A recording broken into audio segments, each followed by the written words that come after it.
All right, so the question is. I knew you were going to do that. Help it. I knew you were going to do that. Would you take $50,000 to walk away from your Married at First Sight wedding?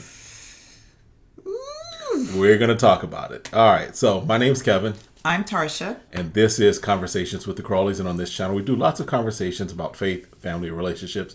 And we do recaps, reviews, and commentary on our favorite shows. This one is all about the latest episode of Married at First Sight in Nashville.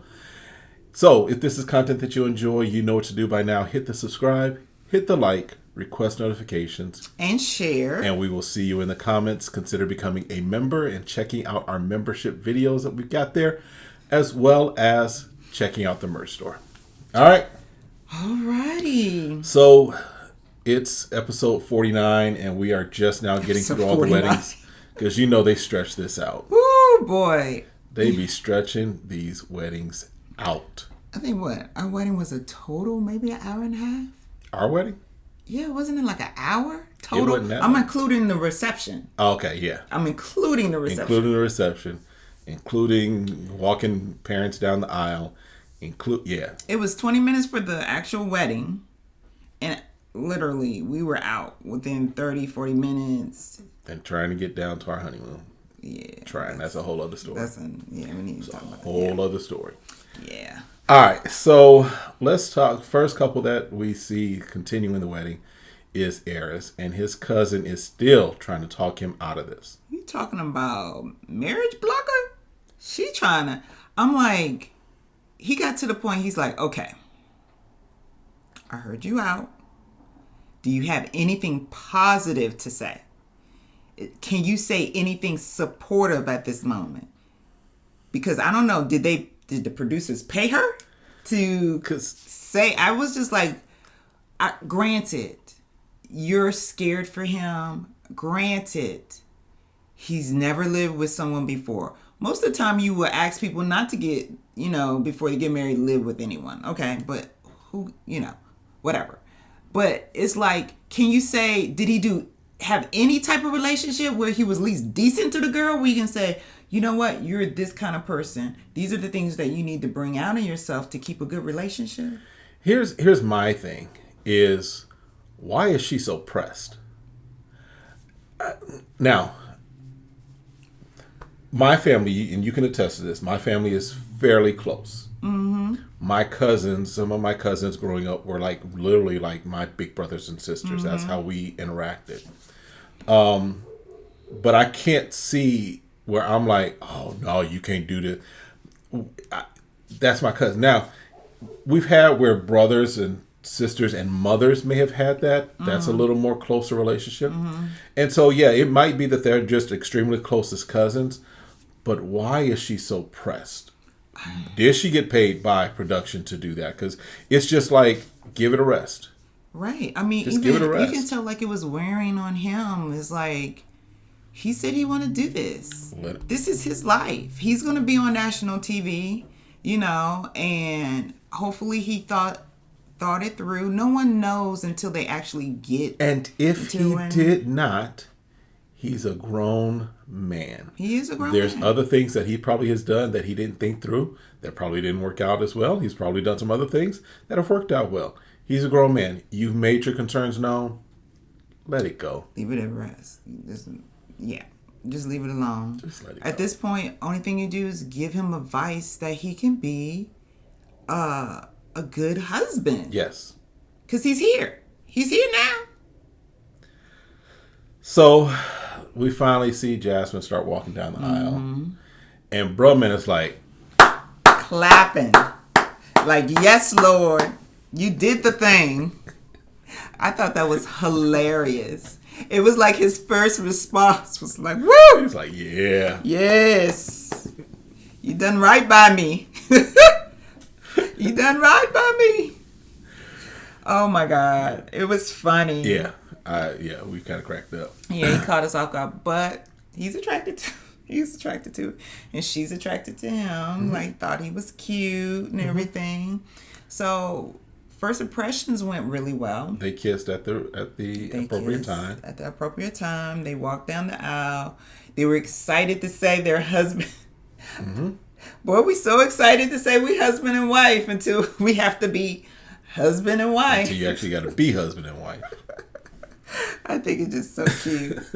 Everyone does it. I did it too. Like, I got my ring. Mm-hmm. Oh, I'm married. My last name. You know, all the things you finding out as they're interacting. Because he's asking her, hey, what do you do for a living? She's a coach. Mm-hmm. 2 different teams, she Two said. different teams. And he's like, okay, coach. Cool. And I got 4 dogs. And she says, I breed dogs. That's right. She breeds dogs. She's like, I breed dogs. Okay. He's like, okay, so how many? She said, 4. And he was like, oh, okay. Okay, you got 4 dogs. Wow, 4 dogs. And you might as well said that she had 2 children. He's like, whew, that's a lot. Coming into a relationship and she got 4 dogs. My barber, he breeds dogs. Listen. It's a lot of work. It's a lot of work, but it is If you got the right breed.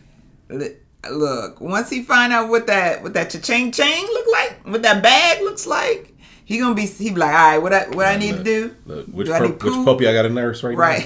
Right. Listen. How do we make this work? Let me get the Instagram, baby. Let me get the camera out for you. So yeah, we find out a little later she also has 9 puppies right now.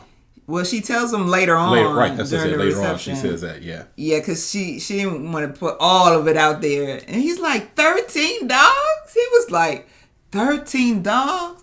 I thought he was going to walk out on the number of dogs. He was like, no, I can't do this. I can't do this marriage. You fine and all, but 13, it's too many dogs. 13 dogs. He said, we got a shelter.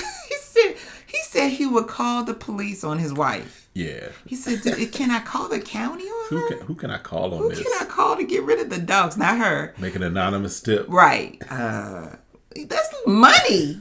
He talking about, he just don't understand. Those pups could be like $6,000 a head.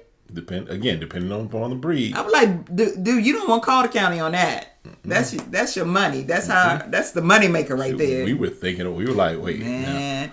When they said how long, I was like, how long did they say pregnant? Okay, what do I gotta do? Now our dog, we can't do that with. He ain't. He's not. He looks like a Roddy, but yeah. He's mixed. Yeah, we took care of that. Ain't no puppies coming out of this house. Nope. Children. Snip.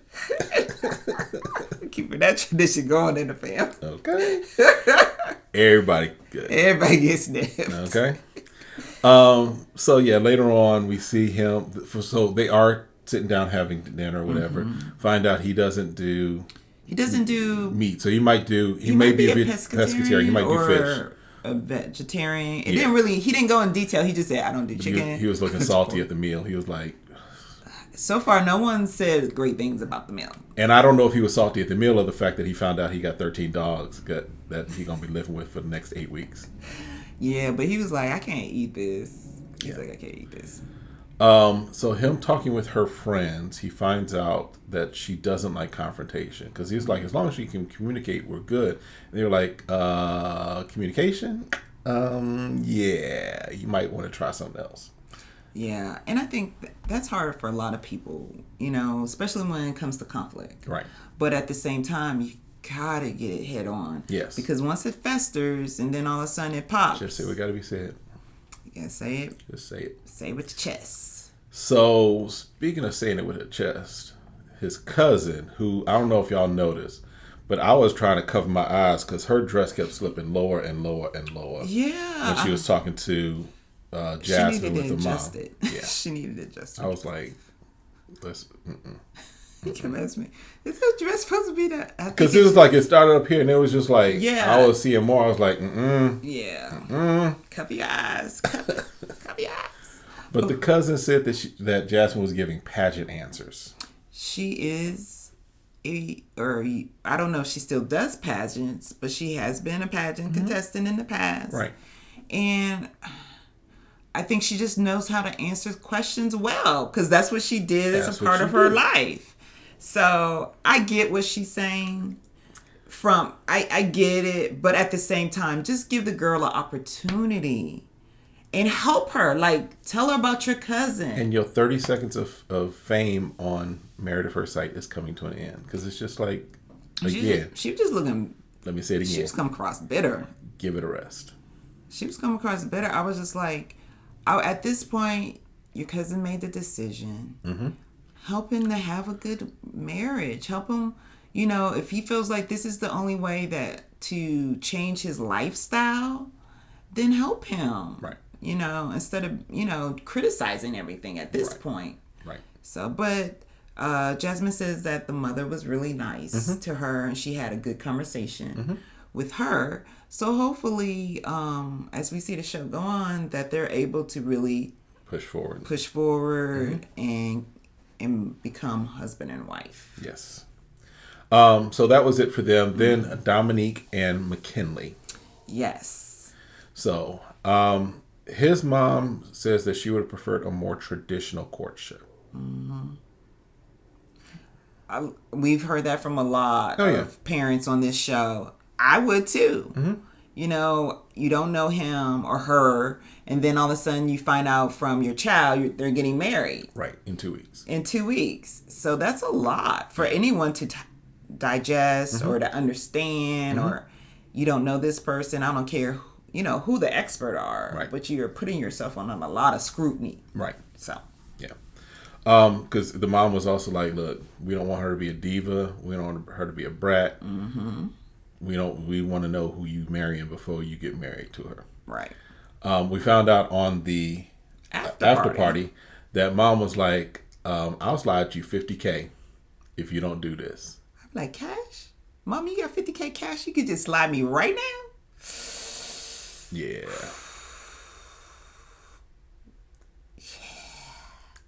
You know what? I don't know.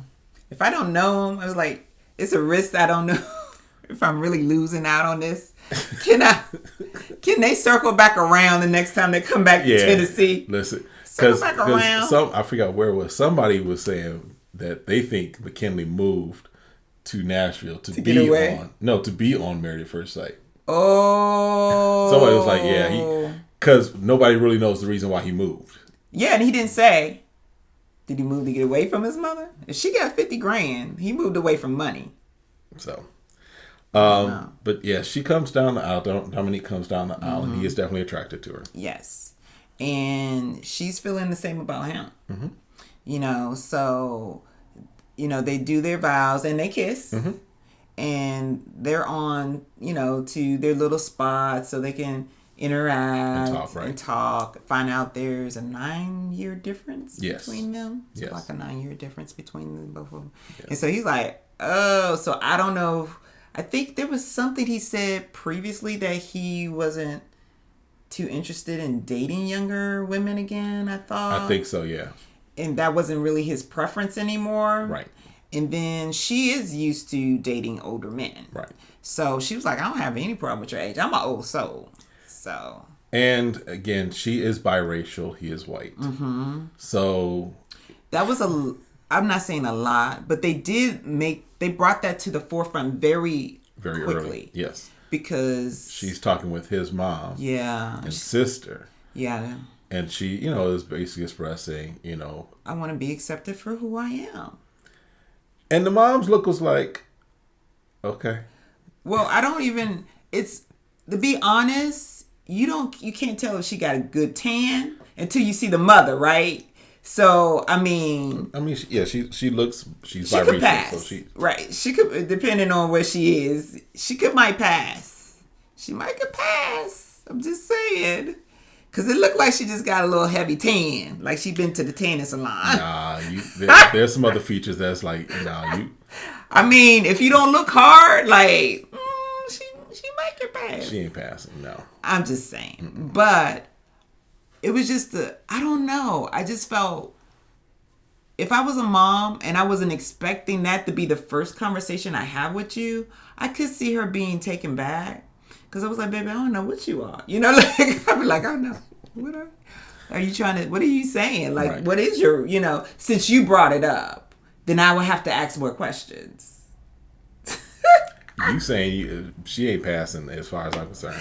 I'm just saying she may not know what's in her ethnic background. Right. But since she brought it up, because she was like, if she's not really looking at that, and that's the first question she gets. Okay, I hear you. But she says, like, we're accepting, like, we just want you to be who you are. Yeah, but my son should have taken the $50,000. All right. I don't know. But then on the other side of the reception, the mom is talking to McKinley. Yes. And now bear in mind, the mom is the one in this case who called and set up for her daughter to be on Married at First Sight. She started the application process. That's what Dominique said. So Dominique was not like, I'm tired of dating all these people. I'm fed up and I'm going to start this process. Right. Mom was like, I want some grandbabies, because that was the other thing the mom said. Yes. She's like, all right, let's get the grandbabies going. Let the girl figure out if this is her husband first of all. And so then she starts saying, I don't know if he's a serial killer. He could be Jeffrey Dahmer. Jeffrey Dahmer was cool.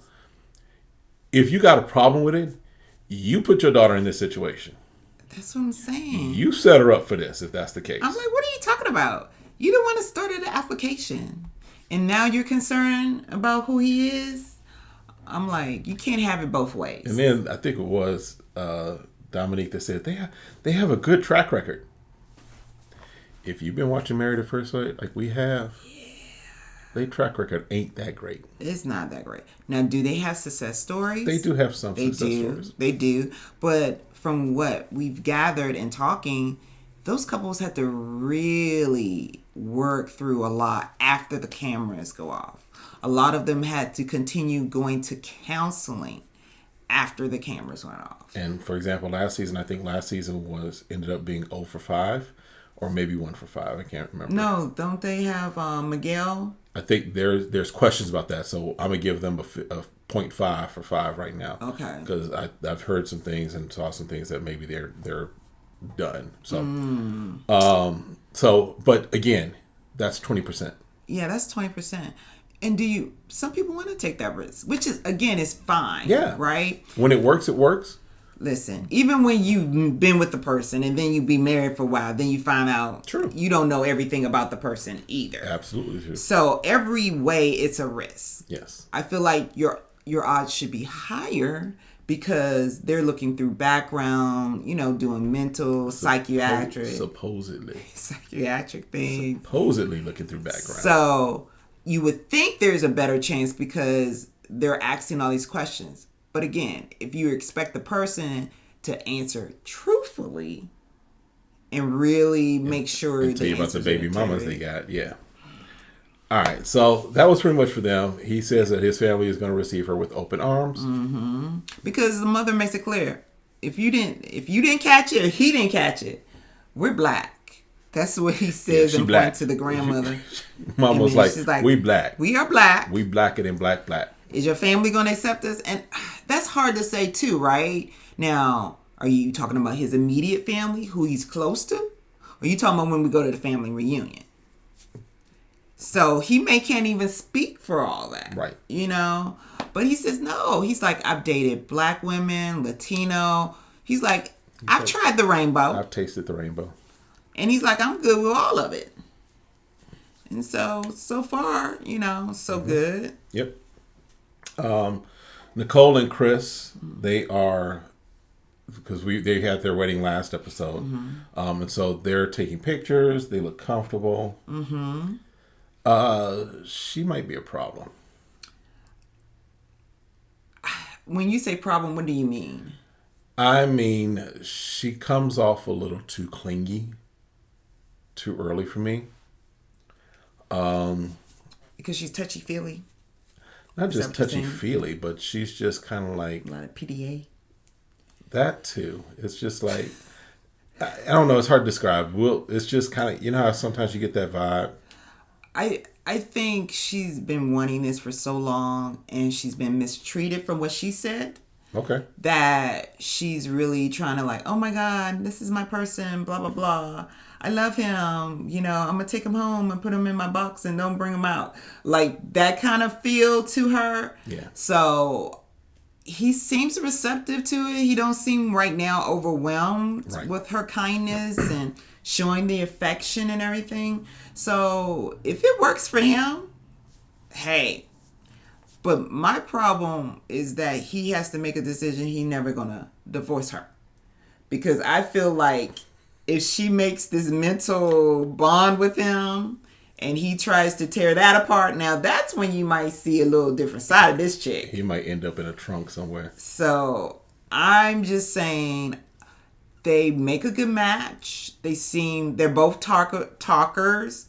Now that might become a little frustrating for either one of them. True. Because normally opposites attract, right? Right. You have a talker, and then you have someone that tends not to be more reserved and doesn't talk as much. Right.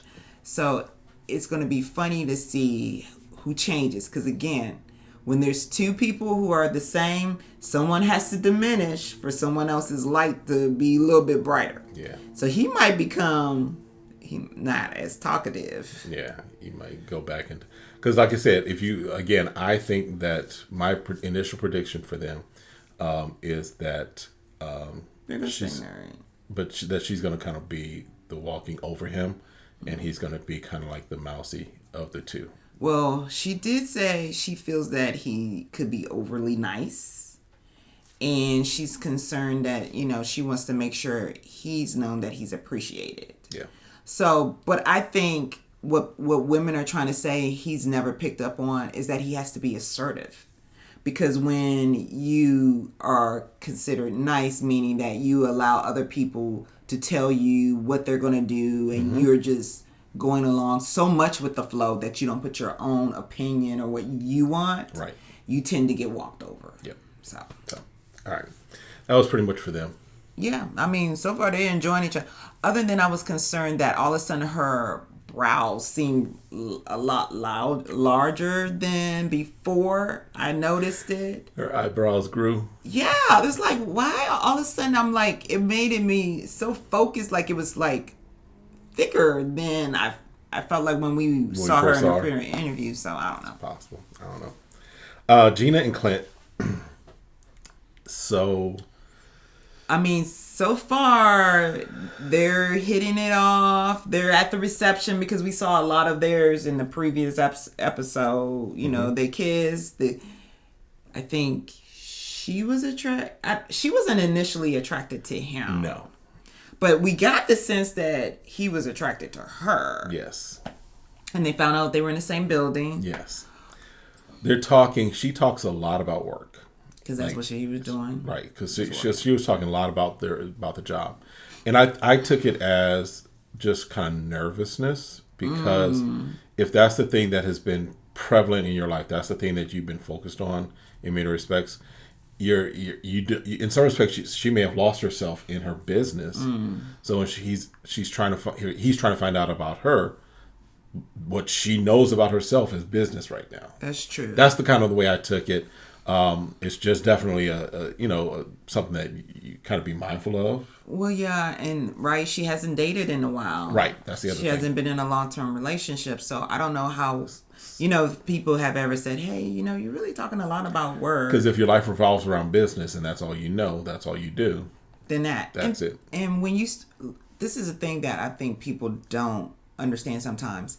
When you get a lot of applause for doing something major like this, now it's time, you're the boss lady, and some people are looking for that continued appreciation. So you want to show your best side. So that's my best side, and I opened up my own salon. I started with this, and now I'm here. I'm actually building my, she might have been getting a lot of that boys, and she's looking at from her husband too. True. And I mean, that's why we make a decision, when we're having date nights, we make a decision. We're not going to talk about church, the church that we passed. We're not going to talk about kids. We're going to focus on us. We're going to talk about us. So that's just something that she's going to have to learn to do. And sometimes we have to correct ourselves. Remember we said we ain't going to talk about this. Yeah. But now her bridesmaid. Which one? The one that was she was a close talker. She was like all of him. So tell me about yourself. Was that her sister? Was that her I don't relative? know. She looked like her, but they just listed her as a bridesmaid, if I remember correctly. Oh, I can't remember. But no, that wasn't her sister, because her sister, because we saw her sister sitting with her mom before. Oh, okay. So that wasn't her sister. But she she does kind of favor her. It's like they that's kind of look alike. That's what I was wondering. Is this her sister talking? Because she's the one that gave the toast. Yes. As well. But she was talking like really close up on him. And we asked the question, was she drunk? Right, because everyone's drinking at this point, and she might have been a little. And then the other friend that was kind of playing the co-signer in the back, because they were like, what's your plans for the night? And he was, nothing, do nothing. Just get some sleep tonight. Don't do nothing with her. Calm down. Let her make a decision. Let him make a decision. They're grown married folks. Let them figure out what they're going to do. And I think sometimes maybe the producers ask them to ask that question because I can't. Not all the time. That's the first thing. I'm a friend. You just got married, and that's the first thing I'm going to ask. I think it's a valid. It's not a valid question, but it's a curious question because that naturally. I don't think the producers are feeding that. I think it is a naturally curious question because for your friends, they're like y'all just meeting each other, but you're married. How does that work? How does that work? Y'all gonna make this thing happen tonight or what? Speaking of trying to make things happen, one thing that Era said that we got to address. Oh, do we got to address it? I want to address it. Okay, you want to address it? Go ahead. So one thing, going back to Eris and Jasmine, his friends asked what he was going to do, or what was going to happen, and what would you like for her to do? Right? Am I correct? That was kind of the question. Yes, he was saying if it was a green light for the night, what would you have her do? And his response was have her get on her knees, which we all know the implication. Bruh, you said goodbye to them streets. Divorce yourself from the streets. Absolutely part of what married folks do, what folks do, period, right? But if that's your initial thing for her, I'm going to leave it at that. Hey, I don't know. I don't have nothing to say about that. It's not my marriage. It's not my question. All right. So anyway, on to the final couple, Kirsten. Kirsten, please. Because it was already announced on TV. I don't want Kirsten. Her family. Kirsten, if you want to come on the channel and have a conversation, cool. But I'm not trying to get you upset with me because I called you something else. Kirsten. Call that baby. I'm going to have to work and on Shaquille. Kirsten. It was Shaquille. Shaquille. Yeah. They are getting along. Yeah, right. Initially, she's not favored for bald heads. No. But she says education, his drive. Mm-hmm. Those things are starting to check some boxes for her. Right. So, guess what? If you marry someone and he end up bald, what are you going to do? Like if he loses his hair. Right. I'm like, let's look at it this way. Let's go backwards. Say he has hair. But he loses it. But he loses his hair. Would you divorce him then? If he started out with a real low fade that faded away. For better, for worse. Would you divorce him? With fade or no fade. And this is another thing. Like you were bald, but you could grow hair. So what if he can grow hair?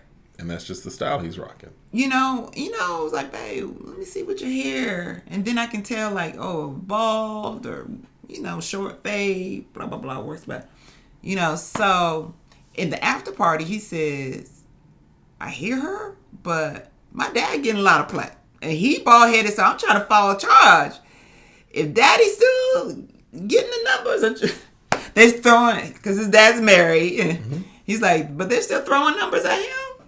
I'm trying to rock being bald. Yeah. But again, I see this play out. And here's the thing. It's not like his head is like, ooh, yeah, no, you need some hair to cover up the head. There's some folks. His face. There's some folks his head that looks a little awkward. It looked like a little egg shape. Yes, but it's not. There's some heads that it's like, no, you need hair to cover up the spots that are missing. Yeah. But I'm like, I've seen people on Married First Sight.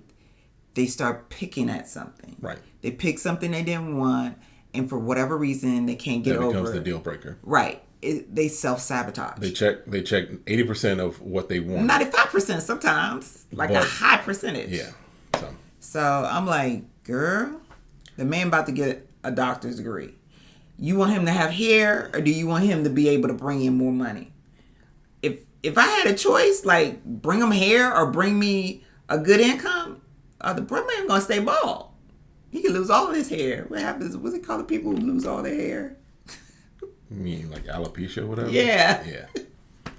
So he's getting grilled by her family and her friends. Well, really by her friends. By her friends. Her friends are like, yeah, we being nice to you today. We're going to get you tomorrow. Okay. You protecting your girl. I get it. Right. And obviously, she decided to be in this process, Yep. right? It's already done. And from everything we can see, he sounds like a good guy. And they are at least connecting. Now, Yes. in the trailer, or this sneak peek, it looks like they not going on a honeymoon though. No, not right away. Because he got to go give his research presentation. He got to go, it sounds like, give his thesis. Yeah. Defend his thesis. Yes. To get his doctorate. To get his doctor's degree. And he's like, so you going with me. Right. So where we going to be doing? We're going honeymoon in, was it Jackson, Mississippi or something like that? Yeah, it was Jackson, Mississippi. So, but again, this is what marriage is about. What a great opportunity, though. You get to see your spouse get, working for his degree. I think sometimes we just lose sight of what we really should be looking for in people. Yeah. So I hope they stick with it. Obviously we are only seeing, some of the rocky points of the relationship. First part of this season. So there's a lot to happen. There's a lot to happen. So, all right. Well, that's it for this one. We'll see you all next time. Have a great one. Be blessed. Bye.